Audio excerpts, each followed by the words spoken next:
part of our program stuff. So anyway, I'll just be a little informal with you guys but I'll probably be doing this presentation for all the civic groups this year. So this is my updated version of what we've been doing. But I like to tell everybody that I don't know. You haven't lived here very long, right? 4 or 5 years now. So was the museum open to your knowledge when you got here? No, I didn't even know we really had one. Yeah, exactly. Everybody that saw that building, it looks closed. It looks like a secret society. It was never really, like a big sign outside that says open, nothing, So I've been going around telling everybody what's been happening behind closed doors. So, the Historical Society and the museum, I thought when you take this job, you're going to get to learn about programming and history and research and activities that you'll be designing around the community. But of course, that's not what we stepped into. So it had been a pause or a stopping point for a while. So it's basically been a reorganization for the past 2 years. So instead of programming and research and community engagement activities, we've been dealing with the collections and building maintenance and the funding that had kind of been put on the back burner for a while. So just for a little bit of history for people that are watching on YouTube, the Historical Society was founded in 1971, and in the 70s, they didn't obviously have a museum. They had a nice collection of, from Father Blaine Berkey, archival collection of research and both German history and other city history, but didn't have very many artifacts, and so they were collecting everything and anything that people would give them. And I say that if you go and walk around the collections, it does look like an antique store because there's a lot of anything. There is clothing and farm implements and sewing machines and typewriters, and we had a lot of duplicates. They were just taking anything and everything to start the museum, which was great. So we had a large collection sitting in that building. That was just on the other slide, and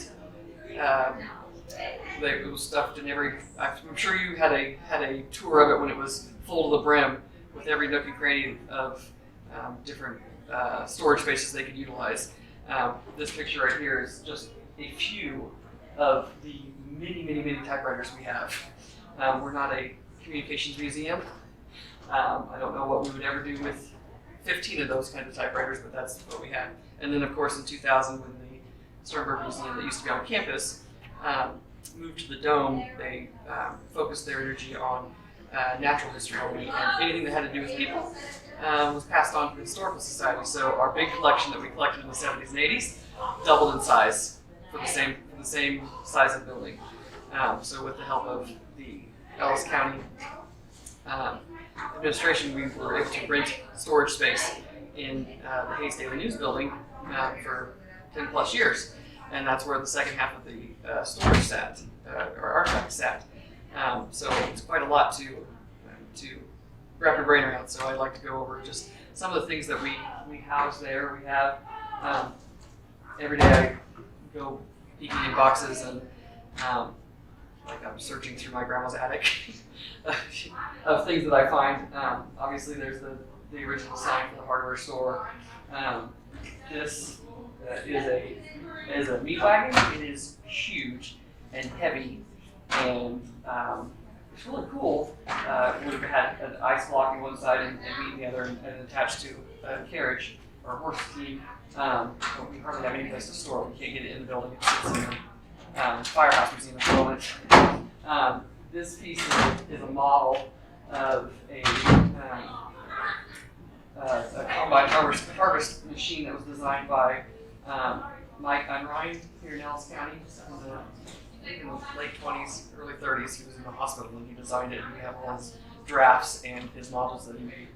And then this, I think these are so cool. They're the print blocks for different printers around town, not necessarily just the Hayes Daily News, but these ones specifically. This is Fort Hays State Campus and how the boiler system would have worked through the campus. So it was like blueprints and stuff, and those are some of the things that are specifically Ellis County related that we have. If you go deep diving through our collections, we have lots of one of a kind pieces. I believe this comes from St. Anthony's Hospital Chapel, I believe. Might be wrong about that, but that's where that was. It's not separate. The fort model of Old Fort Hayes that used to be in Forsyth Library, I believe. We have that. We have a couple different dulcimers that were handmade from residents of Ellis County. The shooting block that was over in Rome, that holster and belt belonged to Sheriff Ramsey from Ellis County, the one that was killed in a gunfight with horse thieves. So those are all pieces that we can house as well. And of course we have all art and culture pieces. We have the Catherine models, City of Catherine, hundreds and hundreds of quilts, lots of trench art that came back with people at Seward, missing saw, I don't know what that's called, that foot kind of saw of things that he would make his beautiful woodwork out of, and unusual things like this is an armadillo. It's a purse. I don't know. I haven't found the paperwork yet for it. It lost in a sessions paperwork somewhere, but it's an armadillo. It's just the shell of a real armadillo, and it's like a purse or a basket, like a flower basket for a wedding. You want it for your wedding, Gene? And then we have an endless textiles collection. Obviously, we have military uniforms, wedding dresses, along with the quilts. Religious vestments, and this isn't the ideal way to store these. Plastic is horrible for textiles. They off-gas and the materials break down over time. But those boxes over here that hold the wedding dresses are made out of archival materials, so they don't off-gas. And they're about $125 to $175 per box. They're this big of a box. And so we try to fit, there's about 2 dresses in each one of those. The military uniforms with the quilts should be in them too. But it's what's within our means of what we can do. And if that wasn't enough, then there's the archives. So there's a whole big collection of artifacts that are really important to Ellis County. But then there's also our archives, and we have 18 file cabinets full of pictures and newspaper articles and any kind of paper flyers or advertisements, maps. That's a Sanborn map. Was used for insurance purposes, so they could decide the red was a brick building, the yellow is a wood building, or stone. The blue, I think, was metal, maybe. Anyway, so there's lots of different things that are important. That's the roundhouse at the in Ellis. Those are GAR.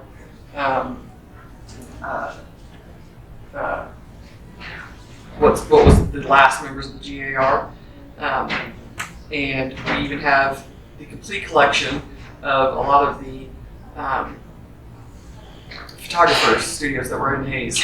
We have the complete collection of Gershio and Bequist, their negatives from their studio. We have a lot of Voss negatives, and they all have to be either in a archival safe file, or we have a lot of their larger collections in boxes, those expensive archival boxes. We have personal photos of people. That's an Imram. That's the team, a baseball team from Imram. A couple on the boardwalk there in Hayes. And then we have a lot of places. These are all things that are specific to Ellis County that we should be keeping. And we have endless amounts of different things that are important to Ellis County. So how do we take care of all these items? And this is what I'm shouting from the rooftops, and I think that hopefully my message is getting out that you can't take care of all of it. We had a massive collection. The things I just talked about are the things that we should be taking care of that are important to Ellis County history.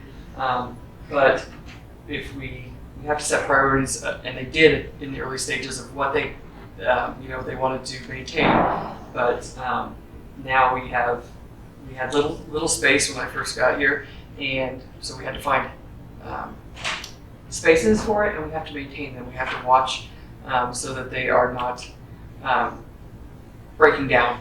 The roof isn't leaking. Somebody needs to check that. Things that kind of, with a small staff, sometimes can be forgotten about with other priorities. So if we don't do that, we risk putting those things in jeopardy. So the mission of the Ellis County Historical Society Museum is to collect, preserve, and exhibit Ellis County history. We're not a ag-related museum that has all to do with ag, but those behind plows, I bet we have 9 of them. They take up a lot of room. They're really cool. One would be sufficient for an agricultural exhibit. We can't take care of 9 of them that take up half a little room. I don't know how many chairs we have. We can use those. We can use them in displays. We can use them in our waiting areas. Not all of them are even sturdy enough to be used, but they're not specific to Ellis County. Maybe one of them is the desk of one of the generals out there at the fort, which we do have. We have their desk and one of the Tommy Drum Saloon chairs. Those are very specific to Ellis County history, but somebody's antique dining room set, beautiful, wonderful. We have 2 rooms in the basement of the storage house that we have that's just chairs. That's just chairs.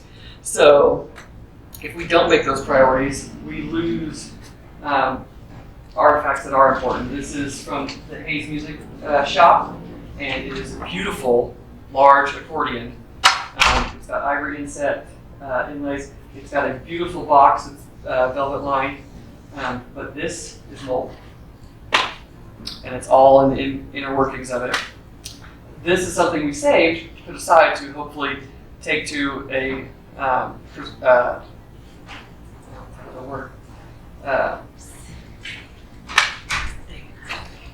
anyway, someone that will work on that and take it apart and clean it properly.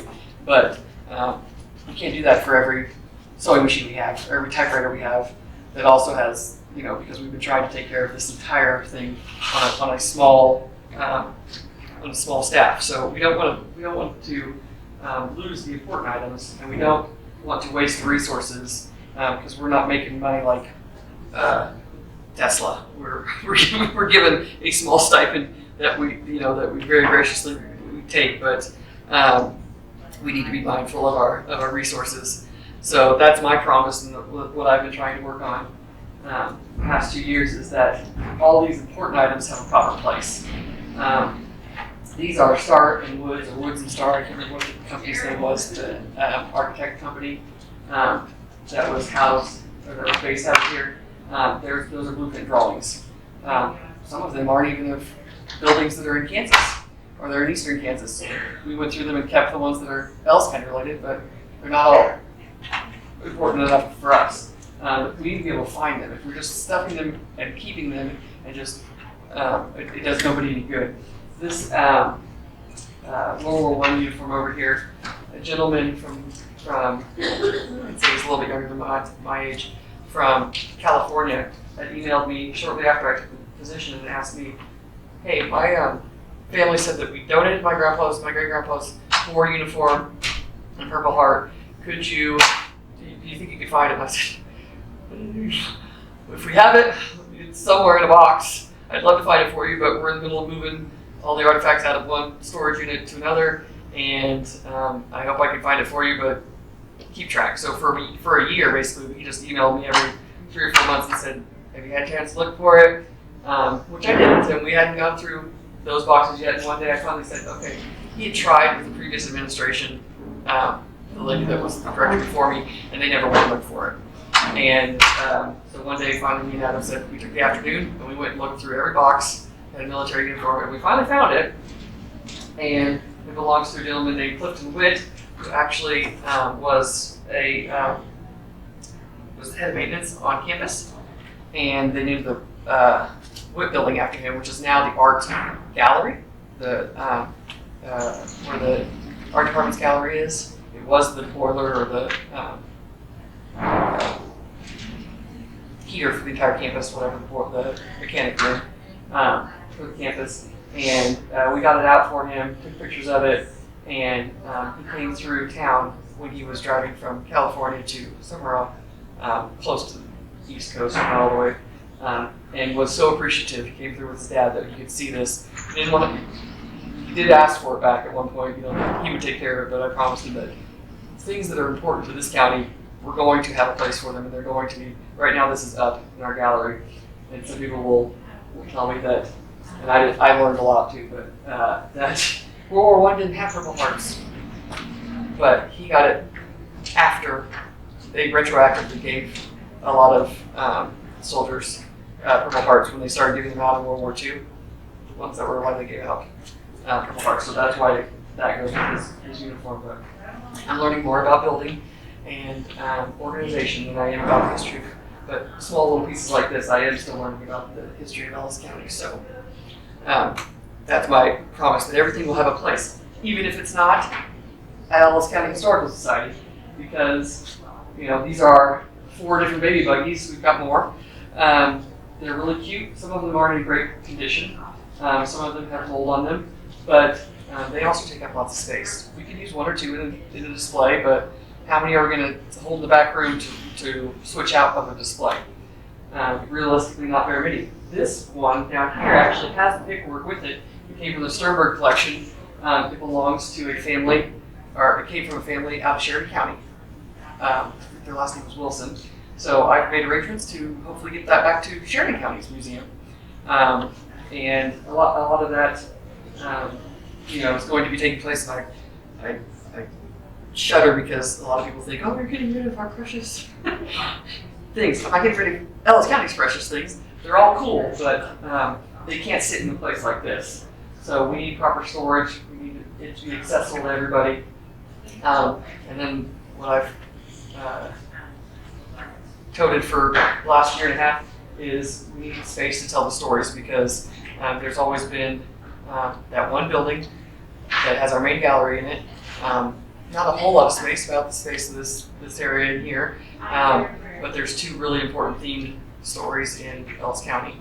The Wild West that gets everybody all excited, the saloons and the gunfights and the 3 Amigos that we post on all the signage around here.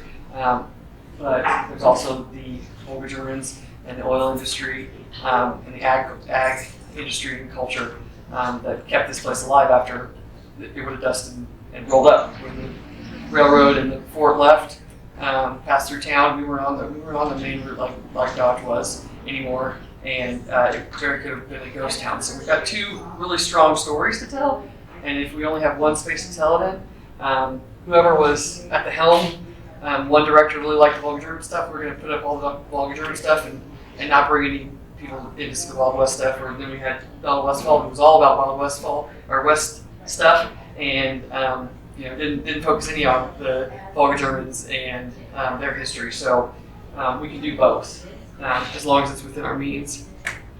So now we have 2 facilities. We have the Hayes campus and a Victoria site. So we just signed the lease right before the end of the new year. And this is going to be our sister site museum. We get the south entrance there, the main entrance to the old St. John's building. The Victoria Community Coalition owns the entire building, and they're going to develop the north and west side into living apartments and a community center. And we just couldn't pass up the opportunity to get a second site within our means. They had come to us 2 years ago, Jeff Pfeiffer, and said, "Hey, you want to take over the whole thing and redevelop the whole thing?" And boy, that was a really cool idea, but we can't redevelop a 30,000 square feet facility within our means, but we could redevelop a 9,000 square foot area as long as you own it and you take, so we worked out a deal that basically, Cliff Notes version is the money that we put into redevelop it, that's our rent. So we don't have out-of-pocket operating expense over there besides utilities and any staff that would be over there. And it rolls over indefinitely. So once we fix up the place, as long as we maintain our section, it is a symbiotic relationship. We don't owe them monthly rent. They get a nice business in their space and bring people to the town. So it worked out for us. So now we have 2 galleries. This is the old gallery in Hayes that was broken up into what it could showcase, which they did it really well.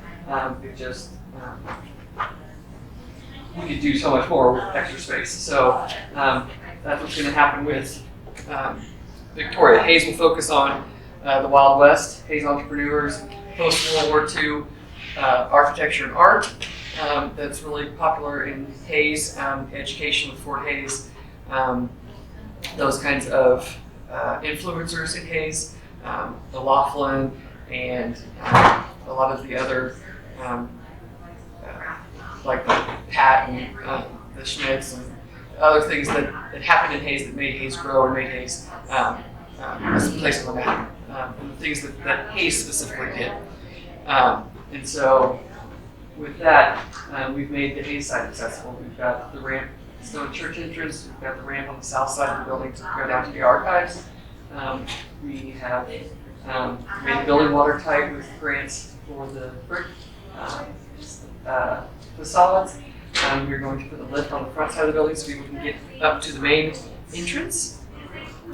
And that we've been working on for the past year, and are hopefully going to be done by 2025 and be able to open that building.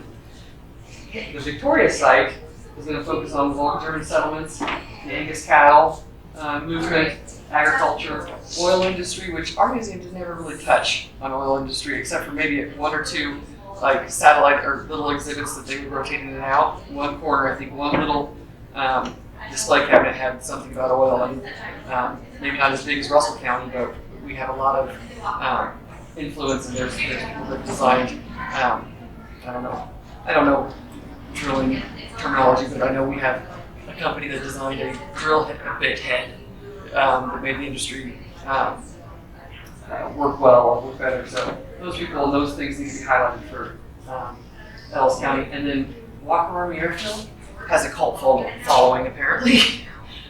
There's people that it was only in existence for a short period of time, but there are people that call from all over, and their parents were stationed there, or and so we will have a section for Walker Army Airfield. This is a map of just our section, not the entire blueprint of the entire building. So this is that entryway. We will have a courtyard out here that hopefully we're going to have a sculpture garden or whatever. We'll have the entryway. This area that used to be was the first chapel will be a large gift shop, and then obviously our bathrooms. And then this entire section, which is about 5,000 or 6,000 square feet, will be for all of these themes as a wide open gallery space. And then, of course, the second floor is above this space over here will be 2,000 square feet of just storage. So we have already funded, before we even signed the lease, we had $150,000 to start, private donations to start with that second story, and we've got a couple new bids because those bids were old, and we're still right about at $150,000 to develop this with a new air conditioner, all the demo. They have to take out some of the ceiling tiles that are asbestos, and the floor that is asbestos. So those companies and a new roof and all that will, for this area, will fit in for about $150,000 when we get that started. The rest of the gallery and the rest of the development, as we get funds for it, it'll develop, but probably we really hope to get it open by 2026. But I seem to think that we move faster than we actually do. So this is a drawing of just the interior gallery space as you walk into Victoria. And one of the initiatives that we will do to raise some private funds along with larger state grants for developing new attractions in Kansas.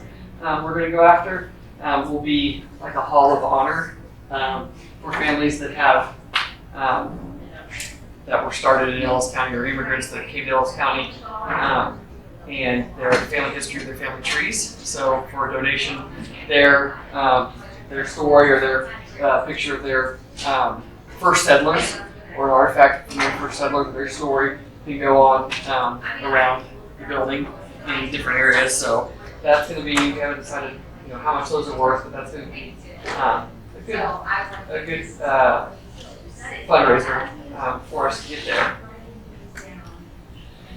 And then I'd like to spend a little bit of time to talk on fundraising, or excuse me, on volunteer time, because none of this would be possible without volunteer. He used to have a lot of volunteers, I've heard, and I remember working there in 2012, and we had quite a few regulars that would come in and go downstairs and help in the office. And we still have those positions. We have a couple ladies that come in on a regular basis and do some clerical work for us. But this is one of the projects that we have when we moved out of the Hayes Daily News and got all of our artifacts out of there. Hayes Daily News had to get rid of all their stuff too, so we got all their negatives. It's an entire wall of boxes of negatives, and she helped me start this project. But oh my gosh, you should see how many she's gone through. Susie has gone through 4 boxes in, I don't know, but they're all in these little tiny envelopes. She takes them out, processes the negative, and then puts it in the sleeve, protective sleeve, gives it an accession number, and just things that take a lot of time but are important enough to do. Things that even just somebody coming in or a group of people coming in. One time a month, Jean took this over to the retirement communities or the nursing homes, and the ones that had dexterity could do that, could sit around and chat and just help do something productive and help us. So they processed it, some of them. We have sorting and scanning of photos. We have light office work. And then there's going to be a lot of heavy lifting to be going on in the next couple of years. So I really appreciate groups like the Worth Financial Group that comes once a year and gives us a combined of probably 30 hours worth of work in 4 hours, because they've got so many people that help us. That's them preparing the overgrown garden area at Boot Hill.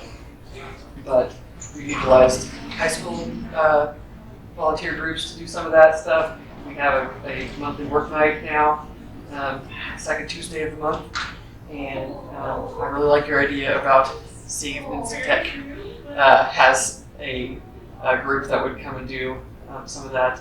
I don't know, especially because it would be up there, like they've got a construction department, or I don't know what it would be called, but it would be up their alley, so that's a great idea. And then just some ways to get involved. That's a picture of our latest board. That was last year. I don't know if all of them are in there, but some of the things that we are trying to do on the side, along with developing and sorting through our collections, is the trivia night fundraiser. That was really fun last year. And then we're going to try and bring back Pioneer Day. Hasn't been, I think the last one was in 2018, maybe, for kids, and it usually sees about 200 school children once a year in May for like a field day for them. And then there's other special programming or helping design a gallery of what should go in it now. They did that 20 years ago, but it's time to do it again. So I don't know how much time I talk. I ramble on a lot, but just some pictures of things we've done this year. Minus this one from past Pioneer Day. So you guys are my only. If you have any questions or doubled our schedule this year. First year we sold right at about $1,080 worth of Swiss movement in 4 hours, and this year we sold $2,300 worth of Spitz movement in 4 hours. So we've got this is everybody making and boxing their Spitz movement that day. So anyway, sometimes I think that I'm sure from the outside it looks like we're not doing a lot because there's not. We've been touting this message for a while that we're going to redevelop the building, but it's so close now I can taste it, and I hope that by next January that we can have maybe not the gallery design, but all clean and open in one big area. We'll start putting up exhibits, but it's getting there. So, anybody have any questions?